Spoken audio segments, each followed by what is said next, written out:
harus benar-benar diperhatikan, disadari, disikapi dengan baik oleh diri kita. Jadi benar-benar diperhatikan makan kita. Nah, kalau kita udah sadar, udah aware kayak gitu, tadi godaan-godaan tadi pasti bisa dieliminir karena mindset kita itu sudah memiliki bahwa aku mau sehat, aku mau mengubah gitu. Jadi mindset itu dulu di setting otomatis di otak kita sehingga meskipun ada godaan ya santai aja. Contoh bulan Ramadan nih, kita kuat-kuat aja kan puasa, ada nggak nyari godaan juga, digoda juga nggak tergoda. Karena niatnya dari awal sudah terbentuk, saya hari ini mau berpuasa. Tapi coba kalau nggak ada niat, ya udah ambiar.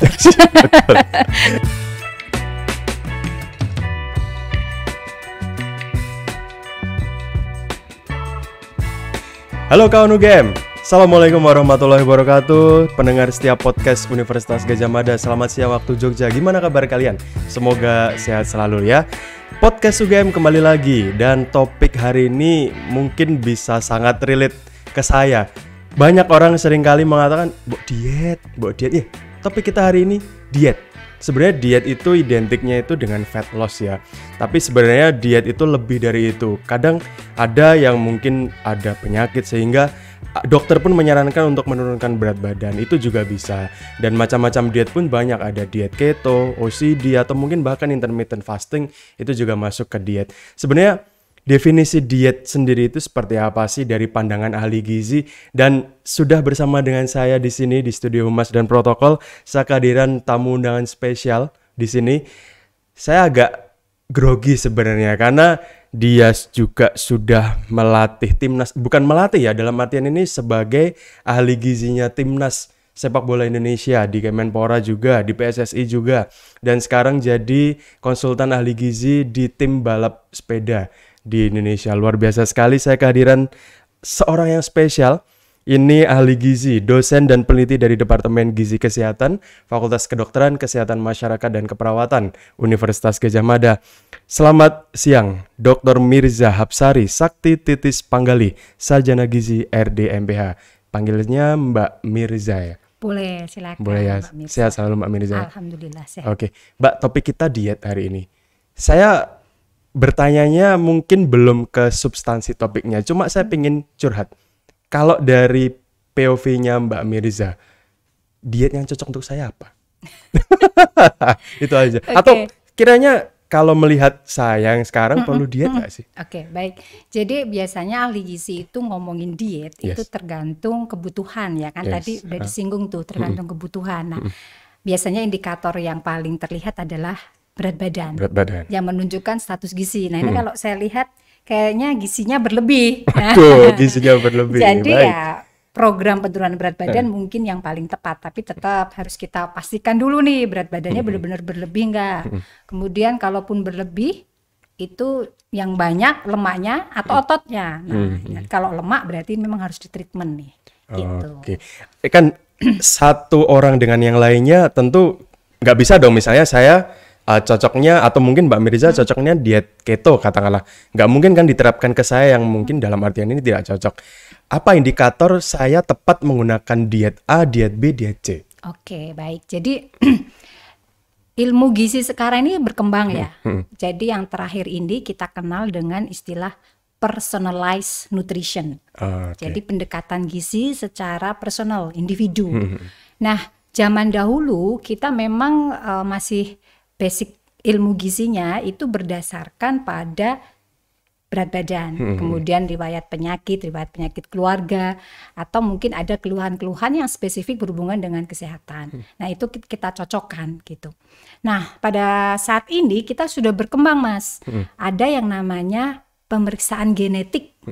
Ya, genetik ini nanti akan memunculkan kecenderungan seseorang ini lebih cocok makan tinggi protein, atau memang lebih cocok mengurangi karbohidrat, atau lebih cocok dengan meningkatkan buah dan sayur, atau bahkan olahraga sudah cukup sensitif dengan orang ini. Nah, ini ada pemeriksaannya berbasis genetik. Nah, sementara ini yang paling baru nih Mas ya, kalau kepingin personalized nutrition sekali nih ya, ada yang namanya pemeriksaan mikrobiota. Jadi feses kita ini, Oh iya. apa sih feses itu bahasa kerennya yang paling mudah diterima itu apa? Coba. Apa ya? Kotoran manusia. Itulah ya. Intinya BAB kita Iya, lah ya. BAB kita, benar. ini ternyata itu menggambarkan bagaimana kita makan sehari-hari. Maka kalau kualitas fesesnya bagus berarti berhubungan dengan kualitas makan yang bagus. Oke. Nah, maka nanti di situ bisa nih ahli-ahlinya cukup banyak, UGM cukup banyak ahlinya yang mikrobiota ini. Jadi nanti di situ ketahuan, oh orang ini harus banyak mengkonsumsi sayur, oh orang ini harus banyak menurunkan pola konsumsi lemak dan seterusnya. Gitu sudah ada perkembangan ilmunya menuju ke sana. Kalau misalnya diet hanya dengan mengurangi makanan tanpa olahraga, itu bisa terjadi nggak diet itu? Oke, baik. Jadi sebenarnya proses penurunan berat badan itu ada tahapannya. Berdasarkan usia juga. Yes. Ya. Karena itu berhubungan dengan metabolisme tubuh. Kita ini nih Mas, kalau makin tua, makin bertambah usia, metabolisme tubuhnya makin berkurang. Betul. Nah, sehingga dengan membatasi makanan saja akan tidak cukup. Kalau kita mau menurunkan berat badan, mesti harus di-push dengan olahraga juga. Dan yang tadi sudah disebut juga tuh di awal, puasa juga salah satu kunci keberhasilan diet ketika menurunkan berat badan, terutama di usia yang sudah lebih dari 40 tahun. Oke, sebenarnya kondisi atau faktor apa saja yang mempengaruhi saya berhasil dengan diet saya? Itu apa aja? Disiplin. Dan niat. Niat, betul. Mau diketemukan konsultan ahli level apapun ya. Oh, ya benar sih. Terus Iya. udah dikasih program terbagus, terbaik ya. Tetapi kalau kitanya lemah ya, kitanya nggak disiplin, ya pasti gagal. Kalau diet itu sebenarnya tantangannya gini Mbak Mirza. Misal saya kan kadang-kadang membatasi, saya mengurangi makanan manis kadang. Tapi dengan mengurangi itu, kadang itu godaannya malah semakin lebih, Mbak. Jadi gini, misalnya saya ingin mengurangi makan atau minum katakanlah yang manis-manis lah. Tapi kok lama ya nggak minum yang manis, pengen banget minum yang manis, akhirnya aku minum banyak, Mbak. Nah, kira-kira itu bisa mempengaruhi hasil dari diet saya nggak sih Mbak sebenarnya itu? Ya, sebenarnya kita juga ada istilah baru nih, namanya mindful eating. Jadi makan itu harus benar-benar diperhatikan, disadari, disikapi dengan baik oleh diri kita. Jadi benar-benar diperhatikan makan kita. Nah, kalau kita udah sadar, udah aware kayak gitu, tadi godaan-godaan tadi pasti bisa dieliminir karena mindset kita itu sudah memiliki bahwa aku mau sehat, aku mau mengubah gitu. Jadi mindset itu dulu di setting otomatis di otak kita sehingga meskipun ada godaan ya santai aja. Contoh bulan Ramadan nih, kita kuat-kuat aja kan puasa. Ada nggak nyari godaan juga, digoda juga nggak tergoda. Karena niatnya dari awal sudah terbentuk saya hari ini mau berpuasa. Tapi coba kalau nggak ada niat, ya udah ambiar. Ya kan, dietnya ambiar gitu ceritanya. Oke. Siap. Oke, tapi sebenarnya kalau misalnya bicara soal diet, lebih baik diet itu didampingi atau program kita sendiri, dalam artian kita belajar sendiri dari internet kah atau mungkin dari YouTube kah? Kadang-kala ada tutorialnya kah? Misalnya puasa 16 jam setelah itu baru apa-apa. Perlu pendampingan nggak sih sebenarnya, Dok? Oke, baik. Ini pertanyaan yang penting banget ya. Kalau saya jawab harus didampingi. Kenapa? Karena misalkan ahli gizi ya, ahli gizi itu kan menempuh proses pendidikan yang nggak mudah. Di UGM ini aja 4 tahun plus profesi, ya kan, profesi magang. Nah, di sana itu ada kaidah-kaidah keilmuan. Jadi netapin diet A, diet B, diet C itu sudah melewati riset, melewati sebuah metodologi sampai dia disepakati secara dunia adalah diet yang tepat untuk masalah tertentu, misalkan seperti itu. Jadi sudah ada kesepakatan, ada konsensus. Itulah kenapa ahli gizi itu harus tetap diminta profesional dan update keilmuan. Nah, kalau kita ngebaca sendiri nih ya, ngebaca sendiri itu kan sumbernya bisa macam-macam. Kadang-kadang cuman sekedar testimoni, influencer kah, misalkan kebetulan diet dipakai dia atau pengalaman dia sendiri masuk programnya. Sedangkan diaplikasikan ke kita kok enggak ya, kan frustasi jadinya. Nah, maka kalau didampingi yang ahlinya itu pasti akan diarahkan yang sesuai dengan kaidah keilmuan. Oke, tapi mohon maaf, misalkan yang memberikan tutorial di YouTube itu juga ahli gizi, apakah kita juga sendiri pun juga cukup? Atau tetap harus dampingi? Nanti tantangannya multitafsir. Jadi misalkan gini, ada hal yang contoh di Indonesia ini ragamnya luar biasa loh kulturnya. Contoh misalkan begini, konsep sayuran, ya konsep kata sayuran. Kalau tak tanya sayuran apa? Yang hijau-hijau. Yang hijau-hijau, Ya. oke ya. Itu udah bener sih, udah bagus meskipun sayuran macam-macam. Tapi di satu daerah di Indonesia, sayuran itu bukan itu. Sayuran itu adalah apapun yang dikasih kuah.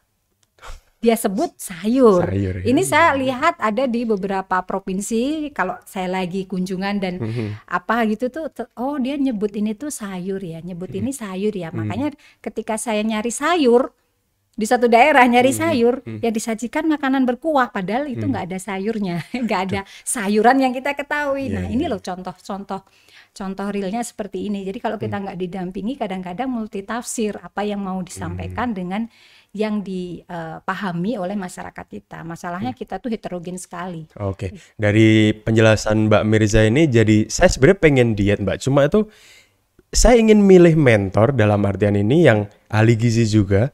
Kira-kira yang tepat itu seperti apa? Apa yang harus kita cari dari seorang ahli gizi yang bisa mendirect saya untuk bisa menuju ke berat badan ideal, katakanlah seperti itu. Apa yang harus dicari? Oke, baik. Jadi pastikan dia memang bergelar sarjana gizi. Jadi dari latar belakang pendidikannya itu memang valid lah ya, bukan ahli gizi yang istilahnya cuma dapat sertifikat course tentang materi gizi, kemudian dia mendisklaimer dirinya ahli gizi, itu banyak loh ya. Atau dicap oleh siapa gitu dia ahli gizi gitu kan banyak. Nah, pastikan dulu background pendidikannya jelas ya. Nah, sebenarnya di mana sih kita bisa mengakses ahli gizi ini ya? Kalau di UGM ini GMC ada loh. Oh, di ada. GMC karena saya juga praktek di sana. Oh iya, oke. Ya di GMC ada untuk keluarga besar UGM, saya kira nggak jauh-jauh. GMC ada hari Selasa dan Kamis prakteknya. Itu semua teman-teman gizi ada praktek di sana. Atau mungkin di rumah sakit. Cuman kadang-kadang kalau rumah sakit kan mindset kita sakit ya orang ke sana kan ya. Orang sakit terus ketemu ahli gizi di sana. Padahal di sana juga ada. Nah, puskesmas juga ada. Ahli gizi yang bertugas di puskesmas itu juga ada. Jadi nanti bisa ke puskesmas. Cuman lagi-lagi selalu kalau di puskesmas dan ini kita pikirannya kayak orang sakit aja ya gitu. Nah, monggo GMC kita bisa ya dilayan. Tapi layanan swasta juga ada Mas sekarang. Jadi praktek-praktek mandiri ahli gizi itu juga sudah ada dan memang undang-undangnya praktek profesi kegizian itu sedang dalam proses penggodokan ya. Kalau nggak salah minggu-minggu ini akan ada pertemuan organisasi profesi dengan DPR ya. Tapi insya Allah itu sih nggak ada kendala, tinggal ketok, artinya ahli gizi juga bisa buka praktek mandiri dimanapun berada. Tapi ya tadi bisa ditemuinya di mana ya di tempat-tempat yang tadi sudah saya sebutkan. Oke, bicara soal program diet, biasanya dari awal ketemu dengan ahli gizi sampai dengan katakanlah goalnya berapa bulan atau bahkan mungkin berapa tahun? Sangat tergantung klien. Dari kita sendiri berarti ya? Nah kebetulan nih saya ada praktek mandiri ya di Jogja Sport Clinic itu. Saya praktek di situ, kebanyakan pasiennya weight loss. Ya kebanyakan kasus weight loss. Nah ini ada yang berhasil 3 bulan, ada yang berhasil 6 bulan, ada yang butuh setahun, kan orang beda-beda.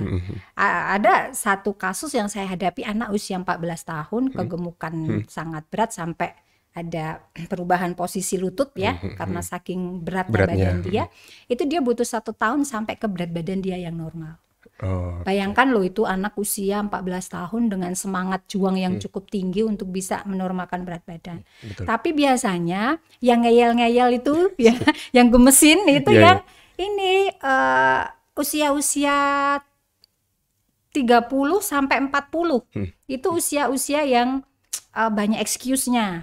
Contoh, kan karena udah kerja ya biasanya, excuse-nya, saya harus dinas ke sana, saya harus dinas ke sini, di kantor ada rapat yang makanannya banyak, gitu-gitu. Excuse-nya banyak, ini yang suka gemes gitu loh. Tapi juga ada kok yang disiplin di usia-usia itu. Cuman biasanya begini sih, ini kenapa dia datang ke klinik itu kan poin positifnya dia sudah sadar tuh bahwa dia mau berubah. Itu sudah poin yang harus kita hargai. Dan biasanya yang mendatangi dulu ke kita itu biasanya yang berhasil karena ada kesadaran untuk dirinya berubah gitu. Dan prosesnya beda-beda. Karena gini Mas, ketika tak tawarin program nih ya, Kadang-kadang ada yang nggak suka makanannya dibatasi, jadi maunya olahraga aja.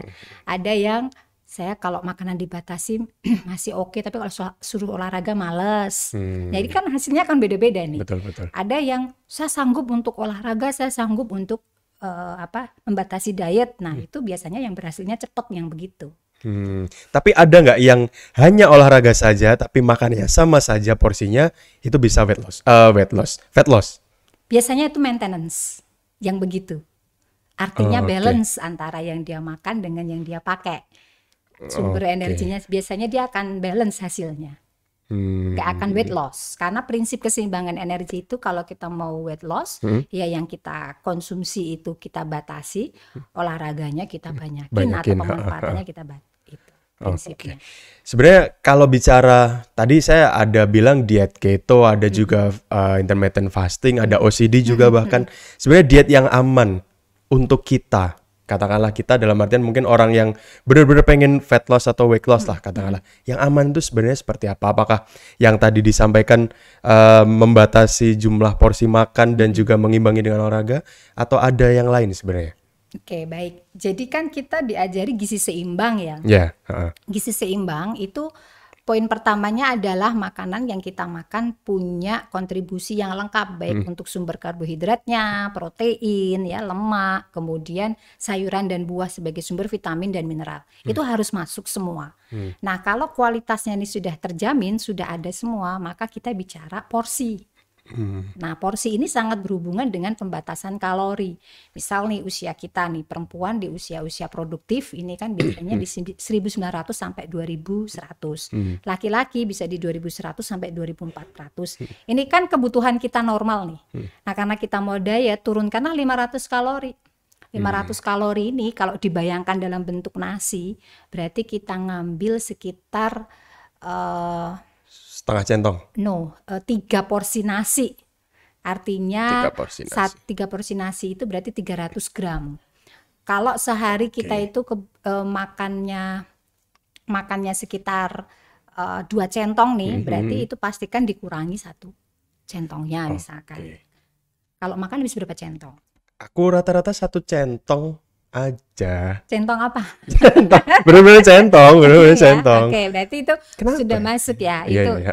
Nah, kemudian artinya itu harus dibatasi sudah ya dari sisi porsi. Tetapi ingat, sayuran dan buah ini yang kadang kita itu nggak pernah bisa sampai pada kebutuhan dasar kita. Itu. Nah, artinya ini yang harus ditingkatkan konsumsi sayuran dan buahnya. Jadi kita nggak kolaps meskipun karbohidratnya turun, karena support dari sayuran buahnya mencukupi dan bisa menutupi kekurangan kalori yang ada dari si karbohidrat ini, maka kita tetap fresh gitu loh, tetap optimal untuk beraktivitas, yang alami drop atau bahkan pingsan itu nggak sampai. Tapi kabarnya juga ada diet yang cuma minum air mineral aja itu, Mbak Meriza. Emang itu ada benar? Aku riset di internet juga katanya ada yang cuma sehari-harinya minum air putih yaitu weight loss. Ya ada makannya juga, cuma yang biasanya mungkin 8 gelas tiap harinya dia lebih dari 8 gelas. Itu memang ada? Nggak ada. Yang namanya makanan sehat ya harus seimbang, dan air itu sudah ada takarannya. Air itu tanpa kita aktivitas yang banyak ya, itu 2 liter lah per hari. Nanti biasanya tambah berat badan ada penambahan jumlah minuman gitu loh. Artinya ini aja dipenuhi sudah cukup lah. Kalau kita aktivitas fisik tambahkan air. Jadi nggak bisa air menggantikan sumber zat gizi yang lainnya. Karena air itu nggak ada kalorinya, vitamin mineralnya juga nggak ada gitu ya. Jadi nggak akan bisa gantiin apalagi serat gitu kan, nggak bisa. Oke. Tapi ada juga nih yang unik juga ketika saya riset tentang diet, Mbak Mirza. Ada yang katakanlah 2 bulan dia turun 5 kilo. Ada yang mungkin lebih ekstrim lagi, 1 bulan dia benar-benar kalau niat bisa turun juga 5 kilo. Sebenarnya definisi diet yang sehat itu 5 kilo katakanlah normalnya berapa bulan dalam kalau misalnya kita ikut program? Oke, baik. Kita pakai pengkondisian ya. Kalau yang pertama nih pengkondisian, kita hanya membatasi makan sampai 500 kalori. Tadi nggak ada aktivitas fisik nih ya. 500 kalori berarti itu 1 minggu akan turun setengah kilo. Artinya 1 bulan berarti 2 kilo. 2 kilo. Ya, itu yang normal dengan diet yang memang nggak strict ya, tetap mempertimbangkan keseimbangan tubuh kita. Nah, tapi kalau kita dengan berolahraga nih, contoh kita apapun lah bentuk olahraga, sehebat-hebatnya non-atlet berolahraga, itu sehari paling ngebakar 300 kalori. 300 kalori. Ya udah ditambahkan aja, berarti kalau 800 kalori dia membatasi hari ini untuk kalorinya, berarti 0,8 per minggu. Ya. Berarti kalau 1 bulan 3,2 kilo. Maka kalau sebulan dia kok bisa turun sampai lebih dari 2 kilo, coba dicek dia olahraga enggak. Kalau pakai olahraga ya itu wajar gitu. Ya. Permasalahannya nanti kadang kapasitas olahraga orang tuh beda-beda. Ada yang sanggup membakar sampai lebih dari itu juga ada meskipun non atlet. Contoh komunitas sepeda. Komunitas sepeda itu kalau ngebakar kalori bisa sampai 500-an, 600-an gitu. Artinya ya itu juga akan lebih efektif untuk menurunkan berat badan gitu. Oke. Kalau bicara diet, kadang kita juga disuguhkan istilahnya data BMI, ada juga umur kita, umur badan kita. Sebenarnya apa sih penjelasan dari masing-masing itu? Pemeriksaan itu ya. Pemeriksaannya itu. Itu namanya pemeriksaan body analysis impedance. Jadi body impedance analysis ya, BIA. Jadi memeriksa untuk ini memonitor, men-screening lah ya, bagaimana lemak di dalam tubuh kita, otot di dalam tubuh kita, dan di situ ada usia tubuh ya, yang sering buat dagelan tuh kan usia tubuhnya kan, karena kadang-kadang itu terlihat lebih tua daripada usia kita. Nah sebenarnya itu berhubungan dengan massa lemak kita. Semakin tinggi massa lemak, maka usia kita tuh semakin tua. Karena lemak itu identik dengan penuaan, aging. Kalau otot itu identik dengan regenerasi sel, pertumbuhan. Nah, maka pastikan nih kalau usia kita kok ternyata lebih tua dari usia kita sesungguhnya hasilnya ya, maka kita berarti itu kurang olahraga. Oke. Gitu. Kalau saya sendiri saya olahraganya cukup Mbak Mirza, tapi mungkin ya itu tadi makannya gitu. Biasanya yang suka nyelip-nyelip itu makanan manis, minuman manis. Itu yang agak susah itu. Kayaknya saya perlu pendampingan Mbak Mirza untuk ini. Harga khusus ya. Oke, lanjut. Ada nggak kira-kira mungkin hal yang perlu dihindari dalam arti ini dalam program diet? Misalnya makanan-makanan tertentu memang itu haram hukumnya bagi mereka yang ikut program diet. Ada nggak hal yang perlu dihindari? Kalau makanan saya sebut haram kan kasihan ya, makanan itu kan nggak berdosa ya. Dihindari lah dalam artian ini. Maksudnya dibatasi ya, lebih tepatnya dibatasi. Itu adalah tadi konsumsi karbohidrat ya, jadi porsinya dibatasi. Kemudian ada yang memang wajib nggak boleh ini ya sayur buah tadi, tapi yang harus dihindari yaitu gula, garam, dan lemak. Ya, jadi gula itu selalu attach juga dengan minuman, masakan, roti, ya itu ada. Garam sekarang mau nggak mau kita itu kan banyak mengkonsumsi makanan cepat saji ya. Nah itu kan makanan tuh dibuat awet kebanyakan dengan penambahan natrium. Nah ketika ditambah natrium maka ini tabungan natrium dalam tubuh kita makin tinggi. Itu resiko terjadi hipertensi. Gitu. Kalau lemak udah pasti gorengan. Coba kalau di kantor ada gorengan. Pasti ambil itu. Habis berapa? 2 lah. Masa? 2 tambah 2 mungkin. Ya kan kita kan nggak bisa nahan tuh. Mesti pisang kita coba, tempe kita coba. Apalagi kalau macamnya banyak kan. Ya, itu kan sudah melebihi batas kita. Jadi ini yang memang kita perhatikan banget, olahan-olahan yang gorengan ini loh harus benar-benar dibatasi. Oke. Gitu. Berarti karbohidrat insya Allah dikurangi. Terus yang lemak-lemak terutama yang berminyak juga mungkin itu bisa dikurangi juga. Dan plus tambah asupan buah dan sayuran. Itu pasti ya. Oke, kalau olahraganya untuk mungkin ya kita kan ibarat kantoran begitu. Yang cocok apa? Sebagai pendamping diet itu sendiri. Oke, jadi definisi olahraga itu kan memang harus FITT ya. FITT. Jadi frekuensinya terukur, intensitasnya juga terukur, tipe olahraganya jelas, satu lagi durasi time-nya, waktunya, itu waktunya jelas. Nah, maka ketika kita melakukan aktivitas yang memenuhi syarat ini, itu disebut olahraga. Nah, frekuensi pastikan kalau kita merujuk pada pesan Kementerian Kesehatan, ya setidaknya 3 kali per minggu kita berolahraga, ya kan? Itu frekuensi. Intensitas berarti kita tetap harus cek ya usia kita. Kalau makin tua ya jangan ngoyo, kalau muda ya jangan letoy, kan gitu ya. Nah, ini bisa dilihat dari ini denyut jantung maksimal kita. Nah, sebenarnya kalau olahraga tuh bisa cek nadi kan. Awal olahraga tuh kita cek nadi. Nah, kita pastikan bahwa pada saat kita berolahraga itu nyampe minimal 60% dari heart rate maksimal tadi atau denyut jantung maksimal. Misalkan usianya berapa? Aku 26 sekarang. Nah, coba dikurangi 220, misalkan 20 aja lah biar enak ya. Usianya 20. 200 berarti 200, ya. 260%-nya dari 200 itu berapa? 120-an. 120-an lah ya. 120-an kan. Nah, pastikan pada saat berolahraga sebelumnya kan kita cek nih nadi. Oh, ternyata pada saat start saya di 70. Nanti pada saat berolahraga pastikan sudah melampaui 120. Setelah selesai berolahraga ya. Kalau kita nggak melampaui itu ya berarti programnya nggak masuk FITT-nya. Oke. Type, tentukan apa yang paling disukai. Kalau saya sih sepeda statis di rumah, covernya cuman itu. Nggak bisa suruh lari, suruh kemana-mana, nggak bisa ya kan. Betul. Terus ini time. Ya, mau berapa lama bisa mempertahankan di 60% tadi gitu. Bisa 30 menit, bisa 45 menit.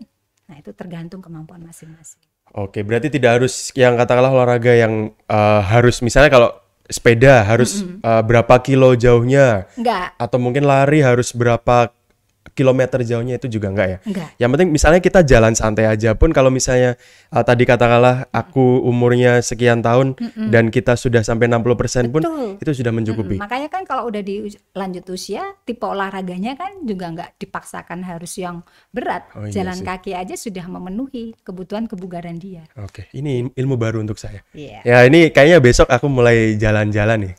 Yang penting kalau saya nanti hitunglah coba. Biasanya saya selalu memulai olahraga tuh 85 sekitar itu. Biasanya kalau saya jalan kaki dari GSP ke sini bisa sekitar 110-an lah. Kayaknya masih kurang. Masih kurang. Betul. Masih kurang, capek. Berarti harus tambah lagi ya. Nanti lama-lama adaptif tuh, Mas. Oke. Jadi 120 kok belum ngapa-ngapa ya. Jangan berhenti, tambah sampai benar-benar merasa oke, sudah ini gitu. Siap. Nanti lama-lama bugar kayak atlet tuh sampai berapapun dia enggak. Oke, baik. Terima kasih. Oke, mungkin terakhir Mbak Mirza, tips untuk kawan UGM, pendengar podcast UGM yang mungkin baru mau mulai program diet atau mungkin yang sudah melakukan program diet dan mungkin di tengah-tengah motivasinya mulai menurun. Apa motivasi dari Mbak Mirza sendiri? Saya punya 5 pesan nih. Banyak kalau mau juga menjalankan diet ya. Yang pertama, kalau bicara aktivitas fisik sudah jadi ini ya, sudah jadi nasihat banyak orang dan diketahui. Artinya berolahraga ya itu. Kemudian menghindari gula, garam dan lemak. Tadi ya, itu. Kemudian meningkatkan buah dan sayur. Kemudian yang keempat adalah membatasi karbohidrat. Ini yang terakhir nih. Puasalah. Tadi kan nyebut-nyebut tuh intermittent fasting, ya kan? Nah, puasa sebenarnya kalau di barat nih sedikit tak ulas nggak apa-apa ya, meskipun di akhir. Di barat itu dia nggak kenal puasa kayak orang Indonesia atau umat Muslim di Indonesia ya, atau umat Muslim secara keseluruhan ya. Mereka kan kenalnya intermittent fasting dan mereka itu ngebaginya dalam 3 kategori intermittent fasting. Yang pertama per week, jadi per week itu dia 3, jadi 3. Setiap 2 hari dia berpuasa, atau setiap 3 hari dia berpuasa, atau setiap selisih 1 hari dia berpuasa. Nah sebenarnya ini kalau kita flashback-kan ke dalam, kebetulan saya Muslim nih ya, ini paling mudah tuh ngomongin ya puasa Senin Kemis, yang prinsip yang 2 hari dalam seminggu, artinya setiap 3 hari dia berpuasa, itu ya Senin Kemis. Kemudian kalau yang 1 hari per 24 jam berarti puasa Daud ya kan. Nah, mereka ada satu lagi yang hari Minggu tetap puasa. Jadi karena yang 2 jatuhnya Minggu tetap puasa. Kalau di Islam kan enggak ya. Kalau di Islam ya udah Minggu tuh harinya keluarga bersenang-senang dan makan gitu. Makan lah ya, cheating day lah ya. Bener. Nanti masuklah Senin kita berpuasa kan gitu. Jadi ini sih yang benar-benar ternyata efektif. Dan dari kelima ini kalau boleh saya balik lagi ya. Yang pertama yang paling efektif adalah puasa.